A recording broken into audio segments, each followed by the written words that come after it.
worked too hard to have the results we had tonight, so it's disappointing. How we work off of it obviously will define us, and we'll have a good rep at responding to negativity as we push into our next opportunity. We need to be significantly better.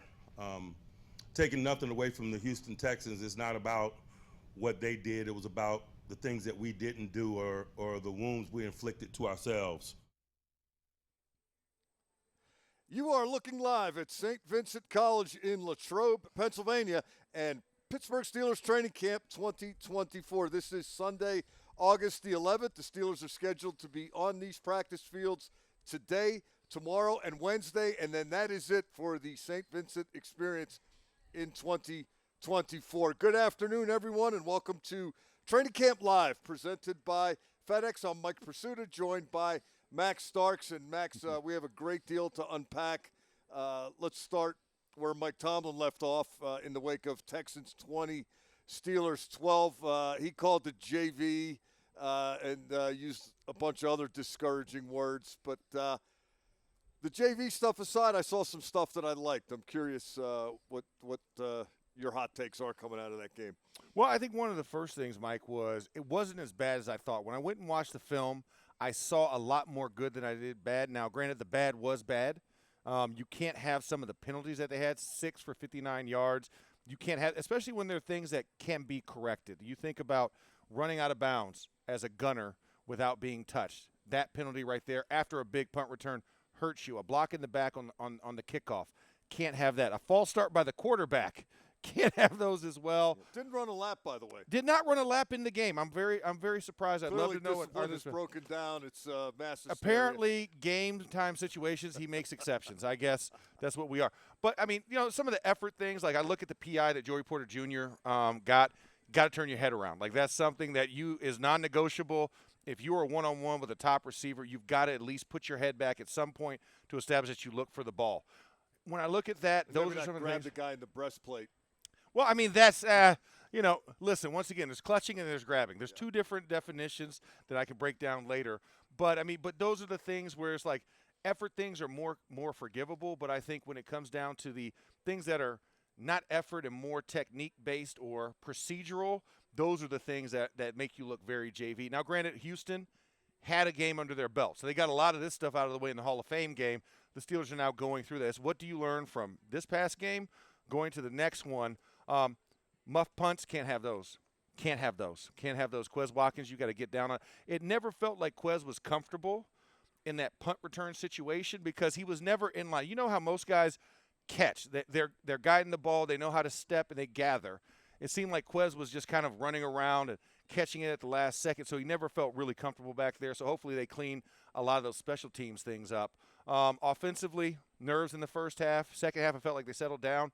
Defensively, good start. Then, of course, once you get to the end of the game, it's tough when you're rotating bodies in. But all in all, it was a good learning experience for Mike Tomlin to go in and start lighting some fires under some butts today. The punt return stuff, they used to have a guy here named Rod Woodson. Yeah, heard of him. He would catch it over his head. Yeah. And tuck it and go. And a lot of the times he didn't stop for quite some time. Yeah. But that's probably not the standard we want to hold these guys to. Different era. Yeah. Different era, different style of football. We had a guy also by the name of Antonio Brown, don't know if you've heard of him, that made his hay as a returner, and he often would catch and just go. Yeah. He wasn't a true gather guy. He caught with his hands and made a move. So, I mean, there's a lot of different elements to it, but those guys also had done it before. And I think Quez Watkins has done it in practice, but he didn't do that at all when he was with the Eagles. They had a very good punt returner and another wide receiver that did that job. So hopefully they get that kind of ironed out. Interesting day up here today in terms of roster activity. Let's take a look at the roster moves that the Steelers have made today. There you see defensive tackle Dean Lowry off the PUP list. A couple of new additions, defensive end Marquise Spencer and linebacker LaQuay Washington. Easton Gibbs gets waived, and Braden Fajoko goes to the reserve injured list. His season is over.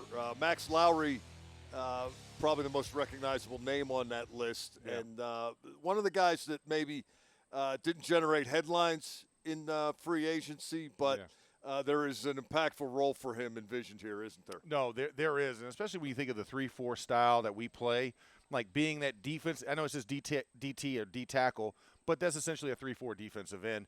And 8 years coming to the league, his first 7 were in Green Bay. And he was a very dominant physical guy at the point of attack type of guy. And then, of course, last year spending time with Minnesota, but a guy who has 84 career starts, 120 games, so he brings a wealth of experience to the position.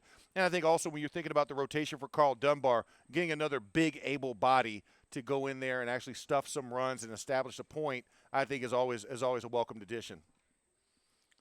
So going on to the practice field now, and before we do, I should also mention that the Steelers activated running back / kickoff returner Cordero Patterson from the non-football injury list prior to the exhibition opener against the Texans on Friday night.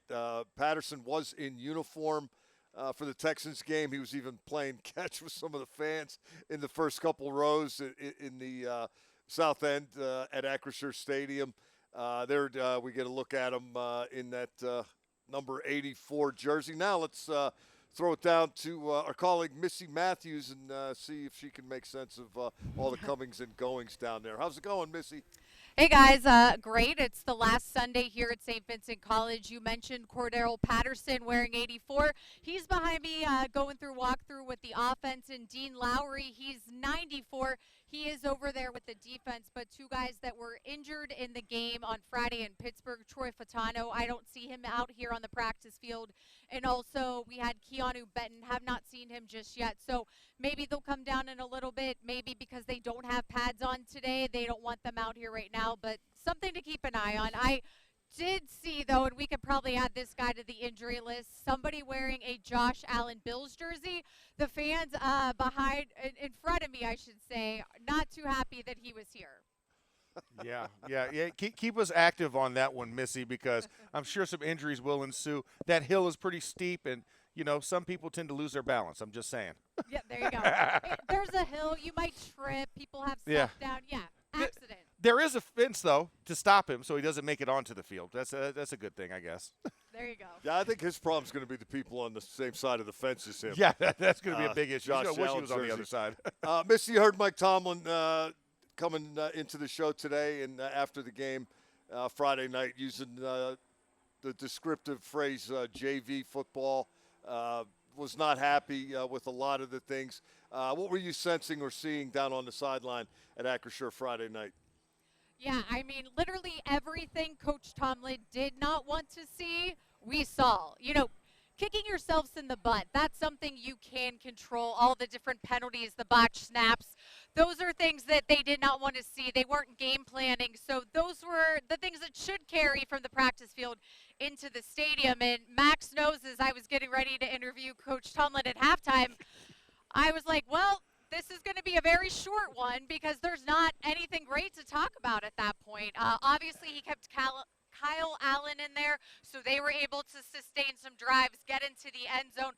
But that first half was not pretty, and I think who knows what's going to happen in terms of practice, but I'm sure, Max, as you know, after a bad game like that, a sloppy JV game, when you have those team meetings, those unit meetings, those are things that are going to be pointed out. Oh, they are definitely. And, Mike Tomlin loves his news report, so to speak. He's reporting the news, and I'm sure a lot of those got highlighted. Missy, as you talked about, getting a Dean Lowry back into the lineup for that defensive line, and, of course, Cordero Patterson, we know he's got a lot of those duties, and we talked about in the show the Quez Watkins situation. You have to think Cordero Patterson, Calvin Austin are the guys that they'll look for in season. But warming up, did you really see those guys? Were they getting some of the work, like – were guys talking to them? Were they inundated into the practice as far as what you saw early on with the individual stuff? Yeah, Dean Lowry was over with, outside linebackers, the linemen, pushing the sled, doing different drills like that.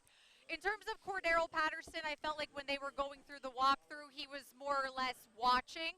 But as Pursuta said, we saw him on Friday. It was bizarre. He came out in his uniform. He's playing catch with fans before we found out that he was activated to the Steelers roster. So maybe we'll see a little bit from him today.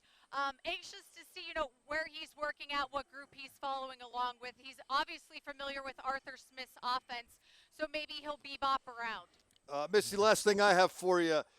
Will there be a lap that was put on delay because when the quarterback committed a false start in the game, they couldn't take the quarterback out to run the lap right at the stadium. No, and I mean, how embarrassing would that have been to have to go on the Texans sideline? But Kyle Allen told us he's the lap czar. He's the one that makes sure that people do the laps. So I have not seen any laps. So he owes us one, clearly, right? What's that? He owes us one. He absolutely does. Maybe if he comes over towards the sideline, I'll remind him. Great stuff, Missy. Thanks for checking in. We'll look forward to post-game interview and all that good stuff. Sounds good. Thanks, guys. Right. Getting back to that game, I'm with you. I was less than impressed watching it live, and I felt better about it. Now, full disclosure and transparency, I watched the first half again. Okay, yeah. And then I watched the last punt just because I wanted to see where John Reese Plumlee lined up. I didn't know if he was a gunner or one of the personal protectors.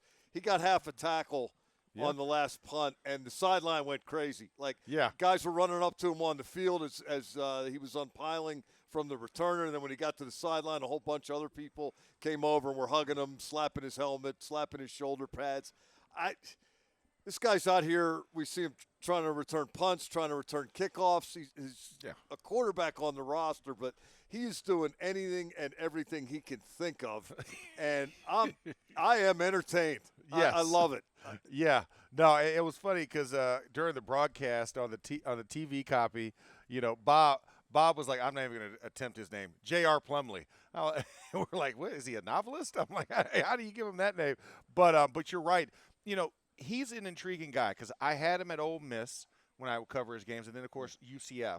1,000-yard rusher at Ole Miss. Yeah, 1,000-yard, and was amazing. When I talk about a kid who could just pull it and go, so I think the athleticism of Plumlee is very intriguing. But you're right. When you have Russell Wilson, Justin Fields, and Kyle Allen, it's tough to crack that top three because all those guys have NFL starting experience, and he's just a rookie. So it's like, how do you make yourself more valuable? Well, Mike Tomlin always said the more you can do, right?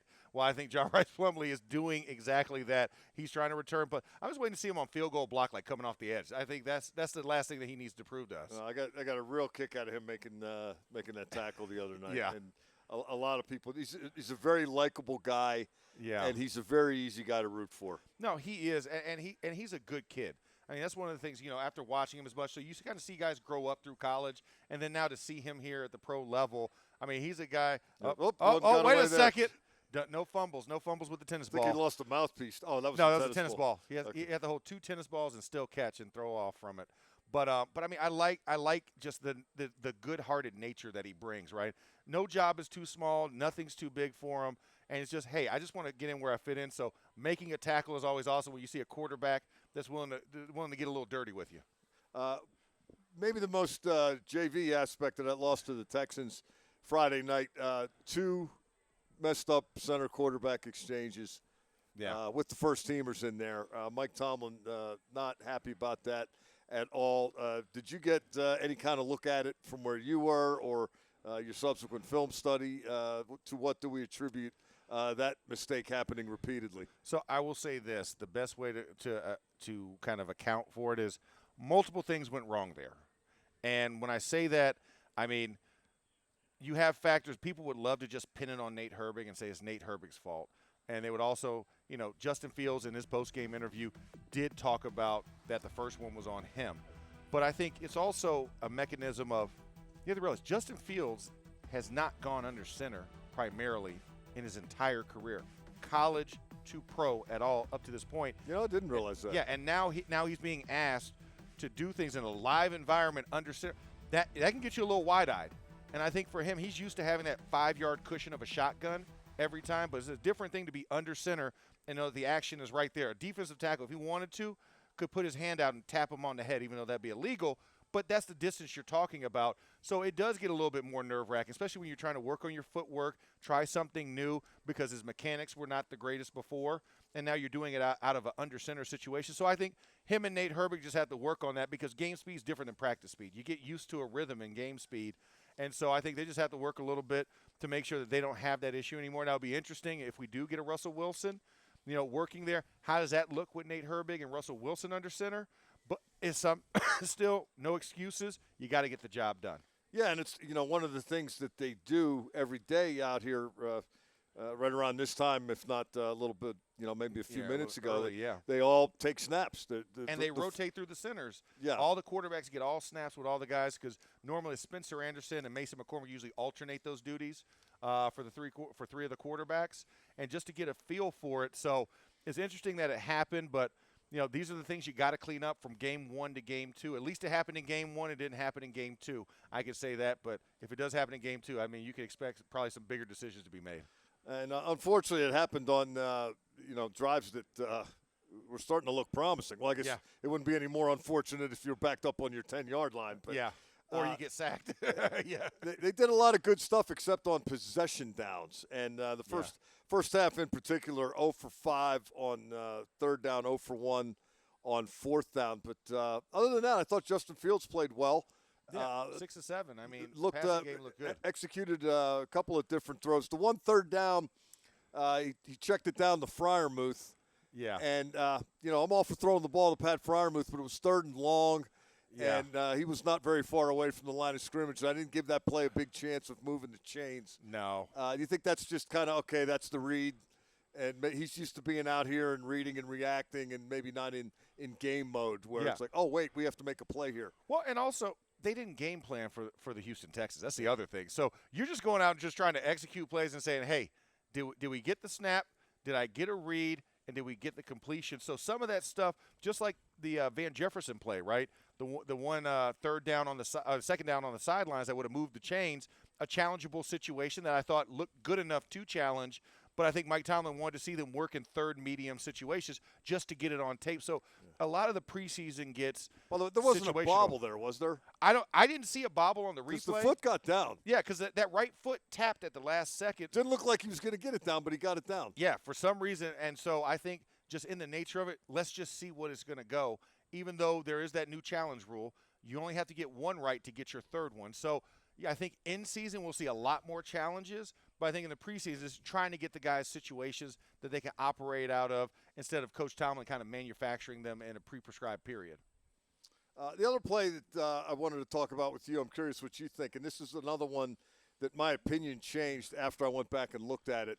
The fourth down play where Kyle Allen threw the fade to Calvin Austin the third. Initially, I thought it was a poor throw that still could have been caught. After I looked at it, I thought it was a really good throw that should have been caught. And I did speak with Calvin Austin today at lunch, and he said he should have caught it. Yeah. But here's what I saw. Tell me if I'm seeing things or I'm out of my mind or if I've accurately assessed what took place. You had Fitzpatrick and Austin against two DBs. They run Fitzpatrick on a cross, and Austin's running to the pylon. Yeah. I think Allen, it looked to me like he was throwing the ball to the spot before Austin broke wide open. I think he was assuming there was going to be a cornerback trailing, and that's why he wanted that thing to come down like a mortar, because Calvin Austin's a smaller guy, and that's the only way you're going to get it to him. He's not going to be a go up and get it. Not a 50-50 ball play. guy. So I think it hits his hands. He's got plenty of room to get the feet down. He just did. Yeah. He double caught it, and you can't do that there. What'd you see? It was also, you have to also think about, Kyle at first looked off to the right to get the safety's eyes over, so you didn't get the safety coming over. Yeah. Premeditated. I think when he turned and reacted and threw, it was, I'm throwing to this spot. Right. I'm not throwing to the man, because I'm sure if he knew ahead of time that the two DBs ran into each other, you probably would have saw a little bit more drive into the ball as opposed to the loft. But you're right, the double bobble, if he catches it the first time, that's a touchdown, toe drag swag, we're calling it 6. But because it was that double bounce, and Calvin, I think, was also surprised that he got so open, that those were the things that kind of led to it. But, I mean, it would have been a great situation. That's 7 shots out here every day, right? Yeah. It's a 7-shot drill that they would make that throw 8 out of 10, and you would have been fine. But just in that situation, just came up short. But these are the teachable moments to go back and talk to guys and understand, hey, if we get this in the future, maybe you have to take a tick to look at it. Now, granted, that left tackle was having a little bit of issues there, and so there was a body near him, so he couldn't step into it. But at the same time, let's get that rep down and let's see what we can do moving forward, because it is a viable option. But sure was me, good throw. Yeah, good throw. It was right. I mean, it hit the pylon. Yeah. You know what I'm saying? And it was right in the spot where Calvin could have caught it. It's just the double catch made it out of bounds. And that official was really quick to call it out of bounds too. He didn't even question it. He was just like, boom, gone. Let's get this play. Turnover possession. But I'm all for that kind of approach too. That throw it to a spot, trust the guy. Okay, we're going to make a play here. Here's how we're going to make it. Yeah. It's aggressive. I don't think they necessarily would have done that last year. In fact, they might have waited until the guy broke open and then thrown it. And then thought about it. It actually probably would have worked because then they just would have lobbed it if they didn't get sacked. But I like the pedal down. Let's influence this. Let's make this happen. Yeah, especially when there wasn't a lot of motion in this game to really get your matchups. You're just lining up and playing essentially. So you don't know how this is going to work in a static type of play. So I like the mindset. I like the aggression, and I like for going for it on fourth down as opposed to kicking the field goal and just taking the gimme. Here's one thing I didn't like. Okay. We've been sitting here I don't know how many days, and we've been talking about physicality, and we've been talking about 3 tight ends, and we've been talking about a fullback with his hand in the ground, and we've been talking about they want to be the most physical offense in the league, not just a physical offense. Yeah. Push people around, move the pile, move bodies. First down from the 5-yard line, they go three tight. Yeah. Didn't get it in the end zone. Second down, 2 tight and a fullback. Didn't get it in the end zone. Third down, 2 tight and a fullback. Didn't get it in the end zone, which is why we got to the fade pass lob, that didn't work. But couldn't run it in there, and the 2-point conversion, 3 tight ends and a fullback, didn't get it in. Max, I want to see him get it in there once or twice. Yeah, I want to see him do it too. When you have that many shots at it. You have that many shots, and personnel shouldn't matter, but I think personnel on the offensive line, we had some moving parts in there. Yes. Where guys that did not work together. And, to be fully honest and getting to slow down and watch it, some assignments were missed. The execution wasn't there. Guys were either too fast and didn't help their guy, and they got leakage really quickly, or like you said, guys not stepping all the way into blocks to really create that momentum. So what I didn't see in particular was the O-line moving forward. Yeah. I saw the O-line either getting stood up or pushed back. Yeah, there was some angle things on a couple of them. I'm not going to call guys out because I know, hey, listen, stuff happens. It's a preseason. But like you said, a couple of guys stood up too high, and then a couple of guys were too quick on their double-team blocks and fast flow linebackers. Because you have to think about this. Houston's emphasis in this game was crashing from the secondary. And they did a lot of it in the game where you saw corners making tackles, safeties filling in the hole, and bringing one more guy than we had at the point of attack. And that was kind of their emphasis. And I think because we didn't game plan that, that's a byproduct of that you can't anticipate what a guy's going to do. And if you don't scheme or watch film on him, it's tough to really anticipate in-game version. But I think we'll get something different with Buffalo. It's a very valid point. But at the same time, are there not times – where you're putting your jumbos in there and you're saying it ain't about what they do. It's about we are moving whatever gets in our way and we are scoring the ball. Yeah, we dictate the tempo. We don't get the tempo dictated to us. And I think that's still something that this group is learning because, they didn't have that last year. You didn't have that mindset. Like Matt Canada gave up very quickly on it or didn't even go to it at all.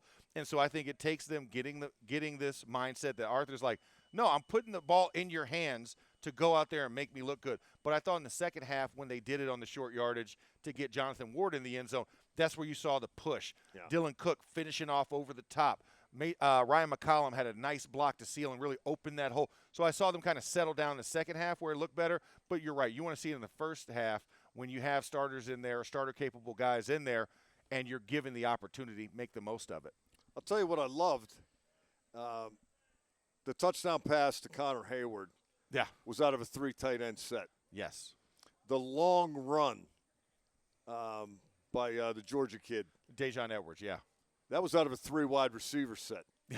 Yeah. So what have we been talking about all summer here, for the entirety of our time here?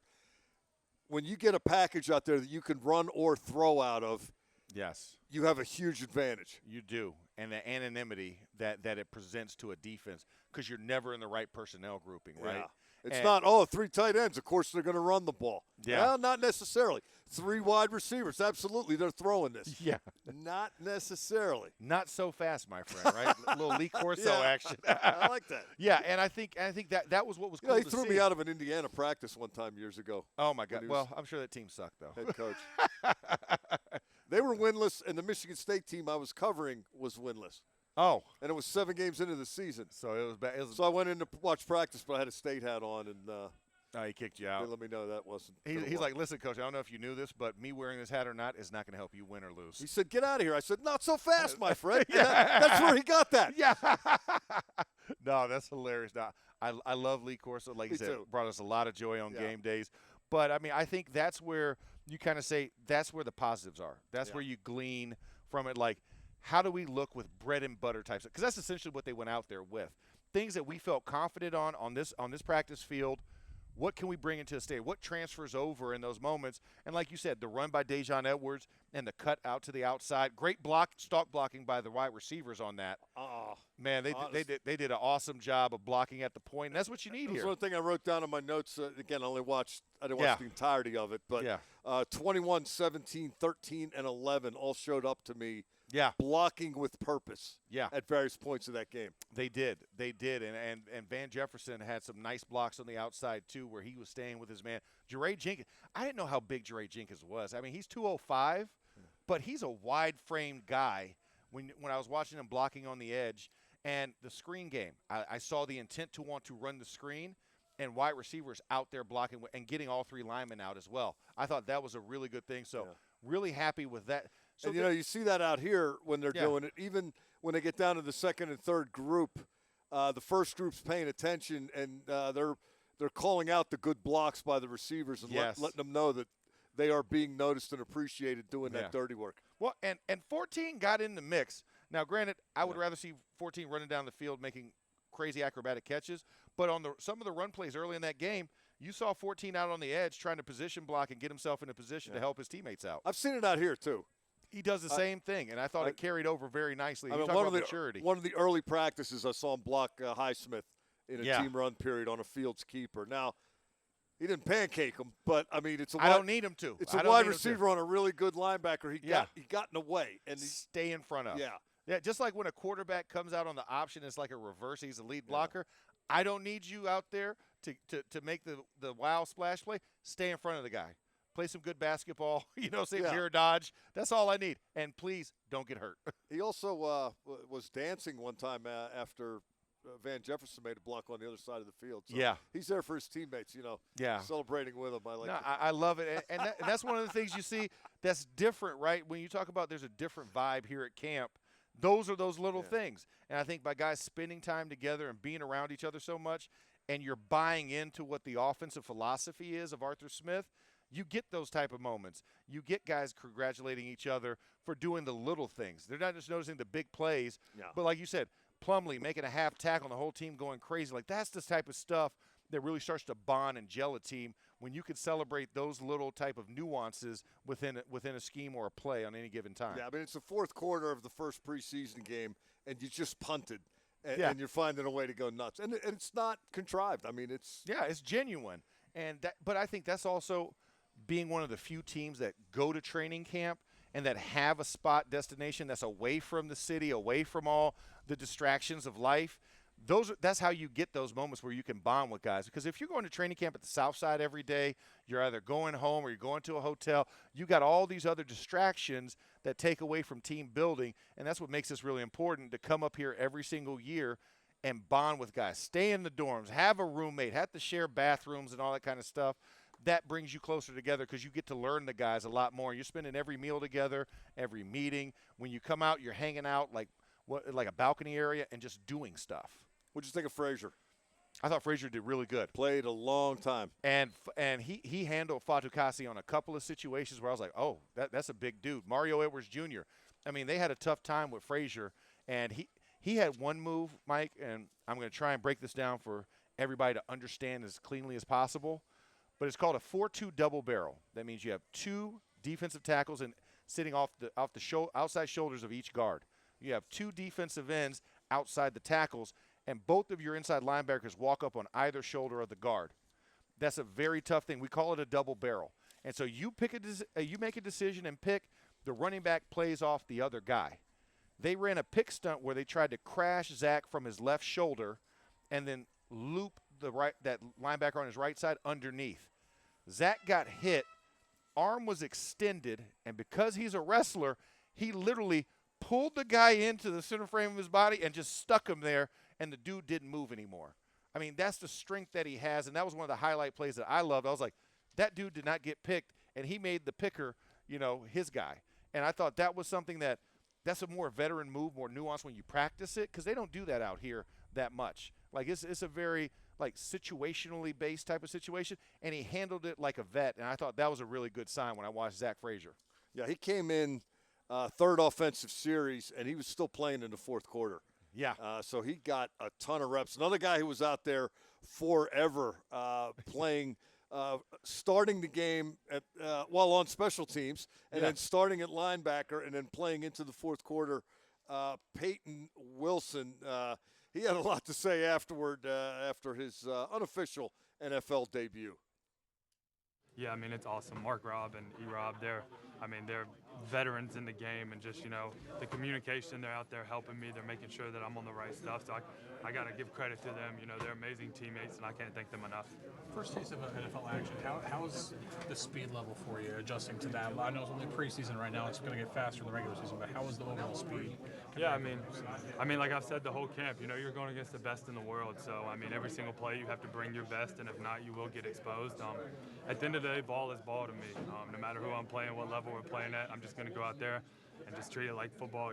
Like I said a while ago, Coach AC, who I think is the best in the business, does an amazing job. I have E-Rob and PQ right there with me. Just as soon as I come off the sideline, PQ's got the iPad just showing me stuff. So I can't thank them enough for getting me up to speed for this game. Max,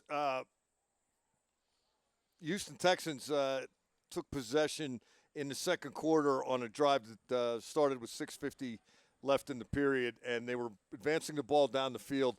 2nd and 21 from the Pittsburgh 25, Steelers went nickel.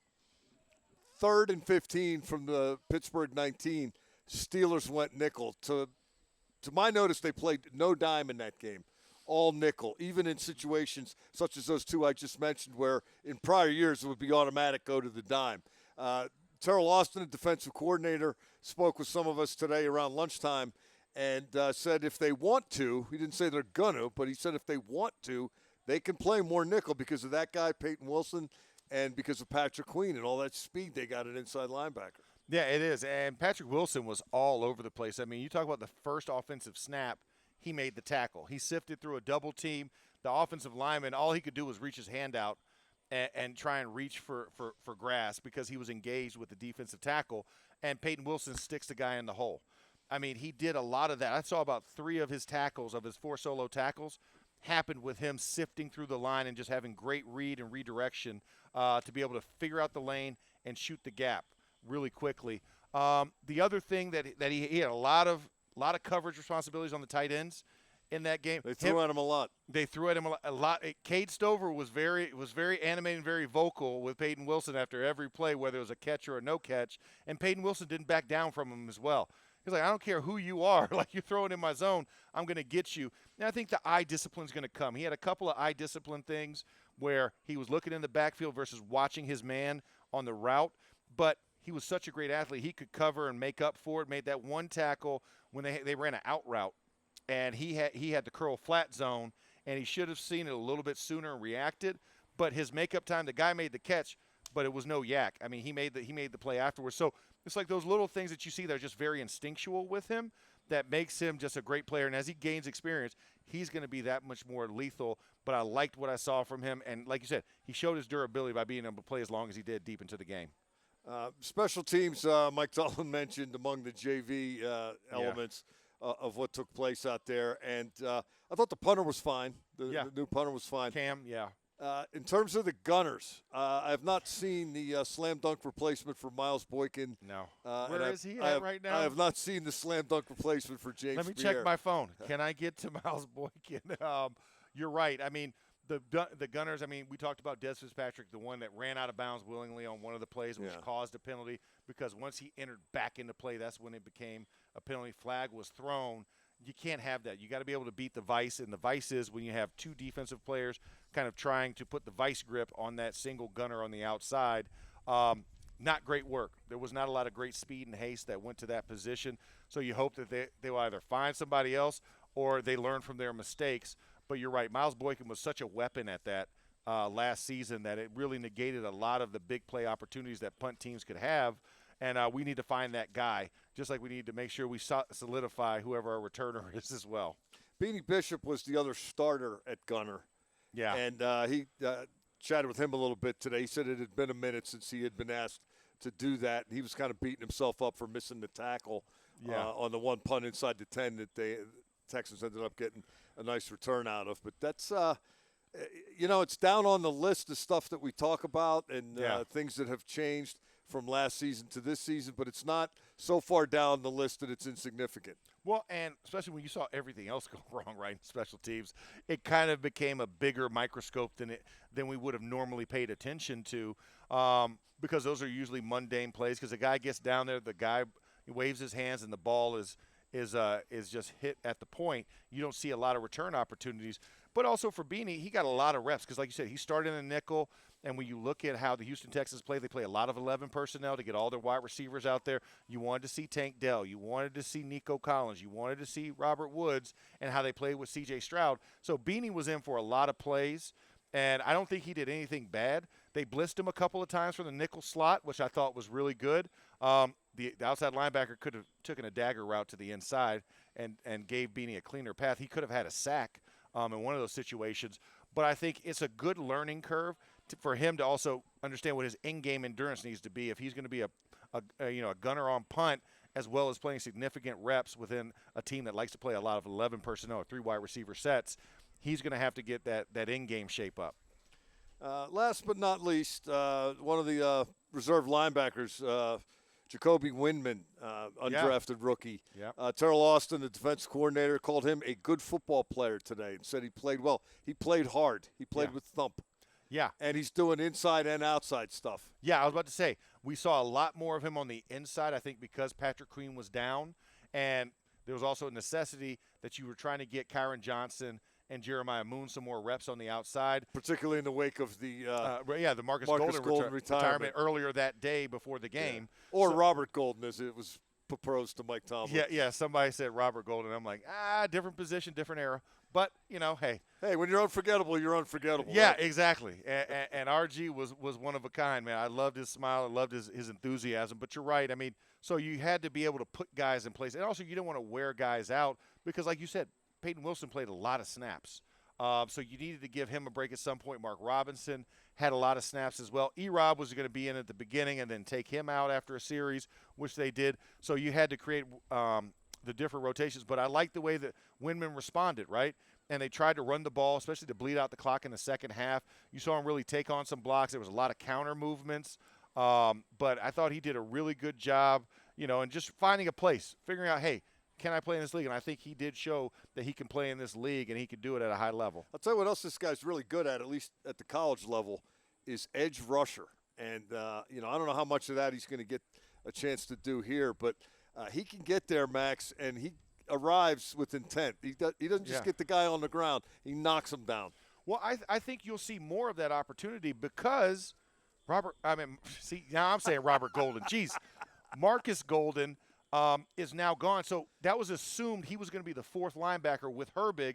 So you're like, we have our 2 lines. But now that Marcus Golden is retired, I think it opens up an opportunity for Windman. I think that's why you also brought in an inside backer in LaQuay Washington so that you can move him there and see what he can do a lot more and get in the mix with Johnson and Moon to see if he can make this roster and be an impact guy.